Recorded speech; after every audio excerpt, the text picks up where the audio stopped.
Street Fighter is best described as a series of highs, lows, and obscure middle points that make me question what was in the water at Capcom. And with how Street Fighter 6 is one of the most popular fighting games in the world, I wanted to revisit the franchise's darker days. Years ago, I covered the Street Fighter 3 trilogy's creation from a documentary angle, but while repeatedly watching Alex's new gameplay trailer and soaking it all in, I felt inspired to go back and exclusively analyze his origin point. After generating a small country's worth of revenue following Street Fighter 2's astronomical success, the world was expecting the next numbered entry to arrive with a bang, shaking up the industry in the same way that its predecessor did. You have to remember that during the early to mid-90s, Capcom was sitting on the most popular fighting game on the planet. They had a goldmine of likable characters, addictive gameplay mechanics, colourful artwork, an iconic soundtrack, and a team skilled enough to bring these elements to life. With that said, Street Fighter 3 was a colossal failure, one that signaled a potential nail in the coffin for the series. Stock up on meter and prepare to throw out a super art, dear viewer, as we dive deep into Street Fighter 3 New Generation. After Street Fighter Mania took the world by storm in the early to mid-90s, things were looking better than ever from a fan's perspective. But for those within Capcom, it couldn't have been scarier. After dominating arcades in the 80s and 90s, the space itself was starting to decline in revenue as home consoles were all the rage, with the Street Fighter brand itself actively fighting popular market trends. Instead of retiring their 2D sprite-based art style and adopting fully 3D polygonal graphics, Capcom's art team decided to stick with what they knew best. Their decision to avoid chasing trends in the name of art is admirable, but from a financial perspective, it was the first death blow towards the series' success. According to a Polygon article detailing the creation of Street Fighter 3, series artist Akira Yasuda claims that trying to keep up with Virtua Fighter on a graphical level was an unwinnable battle, but the Street Fighter team had no choice but to enter the ring and fight. Unlike Capcom's old guard, who had successfully shipped Street Fighter 2 and Alpha to market, Street Fighter 3 was spearheaded by younger, more inexperienced developers who were rough around the edges. The thing about Street Fighter 3's team was that, surprisingly, even though it was Capcom, which was known for fighting games, 70% to 80% of the team members had no experience making fighting games. Why that was the case, I honestly have no idea, but there were people in the team who were quite inexperienced. I think more than half of them, mainly the planners and programmers, weren't really familiar with fighting games at all. By this point, a lot of the old guard, the people who had worked on fighting games beforehand, like Street Fighter 2 co-planner Akira Nishitani, had already left the company. And even amongst those of the older Street Fighter games who were still around at Capcom at the time, most of them were not on the Street Fighter 3 team. They had all the know-how, but they were all on the Street Fighter Alpha team, and the Street Fighter Alpha team and the Street Fighter 3 team never really shared much information with each other. The project didn't even begin development as a Street Fighter title, with the King of Dragons creator Tomoshi Sadamoto striving to create an original fighting game, one that would live outside of Street Fighter's shadow and bring success back to Capcom's arcade division. The internal codename for this project was New Generation, meant to reflect on the next generation of game developers as well as their brand new cast of characters. Development on New Generation began in 1994, although Yasuda mentions that its characters were bland and they lacked personality. At that point in time, the idea of inserting Ryu into the character roster was pitched, and despite initial hesitation, it was eventually accepted. This led to the game becoming a full-blown Street Fighter title, with the New Generation moniker being kept as its subtitle. In a time where Capcom was going from initial idea to finished product in around 12 to 15 months, Street Fighter 3 was in development for 2 years without any major work being completed. To explain what happened, there was a big structural change at Capcom at the time. Prior to that point, the company didn't have a system where a different producer led each project. Capcom's head of development, Yoshiki Okamoto, had been producing pretty much every game Capcom released. But then Capcom solicited the services of a consulting company that recommended Capcom introduce a producer system in order to streamline the flow of development. So when that change happened, the people who had been the lead game designers or directors ended up becoming the producers of Capcom's projects. In the case of Street Fighter 3, it was originally spearheaded by someone who worked on it as a lead designer or director, and that he became the producer. But the thing is, a lot of these people had only done game design, so they didn't know how to produce games. And when he became the producer, Capcom had to find someone to take his place as the lead designer, and they assigned that job to someone who was pretty junior at the time. The final product's gorgeous animation and vibrant color design is thanks to Capcom's CPS-3 arcade board, a massive technological improvement over their previous CPS-2 board, but the downside was that it was far harder to develop for. The development team's lack of experience meant they couldn't have a high image resolution and high color palette at the same time, with the latter being prioritized by the art department. With how many frames of detailed animation made their way into the final game, things weren't looking great for the home console market, as these graphics were specifically designed to not run on consoles. A month or two before I left Capcom, localization manager Tom Shiraiwa took me in a room and locked the door and showed me a tape of Street Fighter 3 test animation. He's like, oh, this will be CPS-3, so we'll have all new arcade hardware. And he's like, they'll never be able to do this for the PlayStation because the PlayStation won't be able to do all the animation correctly. So it's really a showcase for the CPS-3 hardware and shows how important arcades are. I'm sure the arcade purists were punching the ceiling at news like this, but for the market analysts who are witnessing the rise of playing games at home, this might not have been a good look for Capcom. Features like the parry system and special to super cancels were drafted by Capcom veterans Shinichiro Obata and Hidetoshi Ishizawa, and they were responsible for quickly polishing these mechanics. Even if you haven't spent time researching Street Fighter 3's background information, I'm sure you've heard about the backlash towards the game's more bizarre character designs. If you felt this way yourself, then I don't blame you, as Capcom USA did too. They sent us documents showing the characters to Capcom USA via fax. My first reaction was like, okay? I was a really big fan of Capcom, and I thought they could do no wrong. And the first time I saw the character designs for Street Fighter 3, I didn't think they were real. I thought this was some other game. The first time I saw Oro, I was like, did something happen? Did they fire everybody? Does Akira Yasuda still work there or what? Speaking of Yasuda, he's normally in charge of creating his own designs from scratch, but as Tomoshi Sadamoto was directing, his vision was final, meaning Yasuda just had to go with what the boss said. I think it was lacking characters with traditional martial arts styles like judo and karate. I mean, come on, to have a guy with stretchy arms and he's an Indian yogi? Okay, that's believable, that's recognizable, but a guy who's just straight rubber? It's like they were almost sci-fi, it didn't really feel like an authentic Street Fighter game. I mentioned Necro, the character who stretches like he's made of rubber, and I personally like Necro as a character, but that's not Street Fighter. As the only returning characters were Ryu and Ken, all the fans of Chun-Li, Guile, Zangief, Blanca, etc. were left sorely disappointed, kind of ruining the chances of the game's potential success. With an agonizing development process involving fresh developers who had no real fighting game experience creating a title that would exclusively release for a declining market, it doesn't seem like the perfect recipe for success. We'll get into the fate of New Generation later on, but for now, let's analyze its gameplay systems. For all the changes that New Generation's rocky development brought to the table, the fundamental spirit of Street Fighter's gameplay loop thankfully remained solid as ever. 3 punches and 3 kicks make up a total of 6 buttons, with certain characters having specialized command normals for extra grounded techniques. Special moves are here too, of course, and they range from the standard attacks that 90s gamers were familiar with, all the way to more gravity-defying maneuvers. Aiming to win control of neutral with pokes and specials before slowly making your way into whiff punish territory is still the name of the game, with 3 types of supers for every fighter serving as reliable combo enders.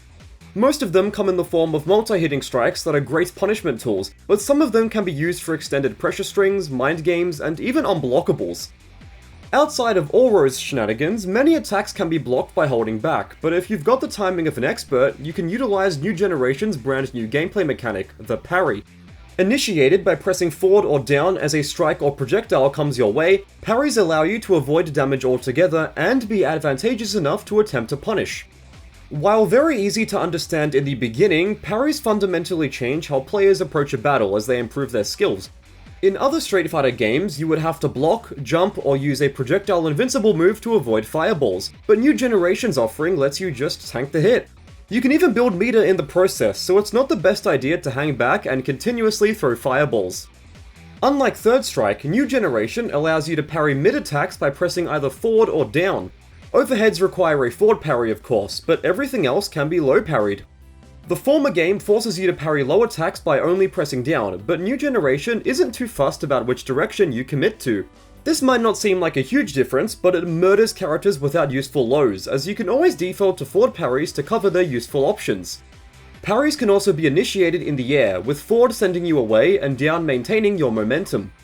This feature was removed in future Street Fighter 3 iterations, and although it takes some getting used to, I actually kind of like it. Another new feature is the universal overhead, performed by pressing down twice and any button. These have to be defended via a standing block or forward parry, making them useful against those conditioned to block low. Providing every character with an overhead kind of homogenizes the cast a little bit, but as this feature isn't like a super huge fundamental part of neutral, I don't mind it too much. In fact, overheads are actually pretty cool, especially when you can stun the enemy and then link into a super. Throws function differently too, acting as proximity grabs for the medium and heavy buttons. This is reminiscent of their input from Street Fighter 2 and Alpha, and when you return to this game, the old input takes some getting used to. Although this set of mechanics stems from an inexperienced team's first rodeo, it laid a solid foundation for the franchise going forward, even if aspects that we take for granted are missing in action. The largest omission are REX moves, meaning your meter can only be used for supers, just like in Super Turbo. Capcom had already included alternative meter usage for Alpha 2 and 3, and I wonder why they didn't attempt something similar here. Command normals and specials from future revisions are gone too, with Ryu's forward heavy punch and Alex's charged elbow nowhere to be found. Even more important is the title's character roster, as in stark contrast to the ever-growing lineup of Street Fighter Alpha, New Generation is noticeably restrained. Instead of building from that game and throwing as many characters into the mix as possible, there are only 10 playable fighters here. As mentioned earlier, the weirder faces turned some heads in the West, as their bizarre designs weren't perceived as being a good fit for Street Fighter, but I always found this criticism a bit weird. I mean, there were only 2 weirder playable characters, with everyone else being noticeably human. Dudley's boxing, Elena's capoeira, Alex's wrestling, and Ibuki's shinobi techniques feel right at home, with the cherry on top being that all 10 fighters feel extraordinarily unique to play. New Generation's universal system mechanics allows the characters to exist harmoniously while not feeling too similar to one another. Selecting your super even allows mirror matches to have some variation, as different players can utilize different super arts to fit their strategy. It's hard to describe using only words, but the game's overall feel is remarkably different to Third Strike. I'm not an expert, but it seems that damage and stun output is way higher across the board in this game. Stages are completely distinct from Third Strike too, going for a more traditional pixel art display. Many of them even feature moving background elements and full stage transitions, adding greater depth to the game world. Gameplay changes are one thing, but the sheer number of aesthetic changes between New Generation and its 2 younger siblings are enough to make me dizzy. With how Third Strike, and even Second Impact, have completely eclipsed New Generation, finding reputable information relating to its initial arcade release is challenging to say the least, but I was able to find 2 reviews written about this version. Both Next Generation and GamePro magazines raved about the game's visuals, audio, character designs, and new gameplay mechanics, but they stated that it failed to innovate on what the series had already brought to the table. The former publication even wondered why Capcom called this game Street Fighter 3 instead of saving that name for a more groundbreaking entry. Aside from these hiccups, the reviewers clearly loved New Generation and had no problems recommending it to their audience, but I can't say the same for arcade operators. For one reason or another, their lack of interest led to what was possibly the worst-selling Capcom game at the time, with Akira Yasuda explaining, Street Fighter 2 had sold 55,000 units. Street Fighter 2 Champion Edition had sold 75,000, and one unit cost 240,000 yen, roughly $2,000 in 1997. Back then, just to compare, you had to sell 3,000 arcade units in order to be considered a success. When Final Fight came out, that sold 30,000 units, and then after that, Street Fighter 2 came out and sold 50,000 units. So the standard had gone up from selling thousands of units to selling tens of thousands of units. And Street Fighter 3 sold 1,000. That's terrible, right? I mean, it was terrible because look at how much we had invested into the game's development. Street Fighter Mania had officially ended by this point, with Alex and friends arriving super late to the party, so much so that even Capcom USA employees weren't happy with the final product. I just remember, once again, being rather disappointed that it was so similar in play on the surface, and I think that's the time that I went to Japan and they told me it was coming, and I was like, why do you keep doing this? For me, that was the time it felt like they'd done a bunch of revisions and put in some new characters. I just felt like that was a time when we were looking and going, in my mind, is that the one we need? I think you were starting to see fatigue. Yeah, things weren't looking very good. According to planner Shinichiro Obata, New Generation just barely managed to recoup its budget in terms of pure sales, but the developers went into the red over CPS3 manufacturing. It cost between $1,600 to $2,400 to make one of these boards, with then Capcom president Kenzo Sugimoto wanting the game to sell at least 50,000 units. I just remember that Sugimoto was very upset. He would scream and pound the table when we had our monthly meetings because sales weren't where he expected them to be, but he was looking at it from a totally different perspective. He was looking at it from the past. So as Street Fighter 3 came out, the home console business was starting to really take off. I mean, really take off. And so when we made our monthly reports in Japan, we'd go over, and I'm reporting on a 1,000,000 unit seller on home console, right? And CoinUp was going and saying, well, we sold 450 units this month, or something like that, you know? And Sugimoto was just, he was beside himself. He was convinced they weren't working, and he wasn't quite in touch with the revolution that was taking place. If I said that New Generation itself as a game was solely responsible for its own failure, that wouldn't be very accurate, as there were numerous external factors that contributed to its demise. Arcades in general were declining, the early 90s fighting game boom was starting to slow down, and series fatigue was creeping into the psyches of fans. Internationally, Obata claims that over 10,000 units were sold, but 3 Western employees of the company all have conflicting recollections. National Sales Director Brian Duke and Sales Vice President Chris Jelinek state that a figure between 1 to 2,000 units is more accurate, with former CoinOp sales manager Drew Maniscalco saying that it was actually 300 units. Yes, 100. If one unit costs $2,000, we can multiply that by 300 for a grand total of $600,000. This may not seem bad at all, but when you remember that the game had an $8 million budget, it starts to sting a little. When looking back on it all, Akira Yasuda stated that if he could change the past, he would prevent his younger self from being involved with New Generation. Man, that's rough.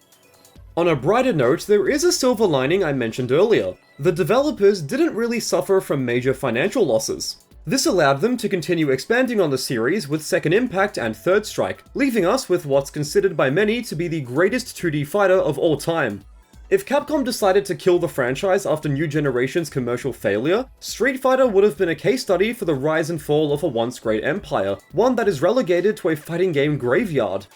In retrospect, this first iteration has had a hell of a legacy, and characters like Alex, Elena, Oro, Gil, Yoon, Yang, and Dudley have appeared in more recent entries, and thank God for that. For all the hardship and uncertainty they experienced in the late 90s, they believed in their developers enough to allow extra revisions to be created, and the series just wouldn't be what it is today if they hadn't done this. I'd be lying if I said that New Generation was objectively one of the better Street Fighter entries, but when you take its development roadblocks into account, the final product isn't too bad. Innovating on the franchise by including an overwhelming number of newcomers may not have been the wisest financial choice looking back, but it's one that I respect on an artistic level. If Street Fighter 3's character roster was just more of what came before, then it probably wouldn't be very interesting, and I admire the creative risks that the developers strove for on the project. Despite the arcade release bombing harder than any other mainline entry, Street Fighter eventually received a second wind in the mid-2000s, but I can't help but imagine what would happen if New Generation were to release in the current climate. With how expensive games are to develop nowadays, investing millions of dollars into a work that fails to resonate with the market can lead to a studio's untimely demise. And as fighting game sales still lag behind more popular genres, I can imagine New Generation being used as a "here's what not to do" business lesson when creating a fighting game. Third Strike may be the better game overall, but there's something uniquely captivating about New Generation's unabashedly 90s presentation style. If you made it all the way to the end of the video, thank you so much for watching. I appreciate you and your time, and I hope you had fun. Take care, and I'll see you in the next one.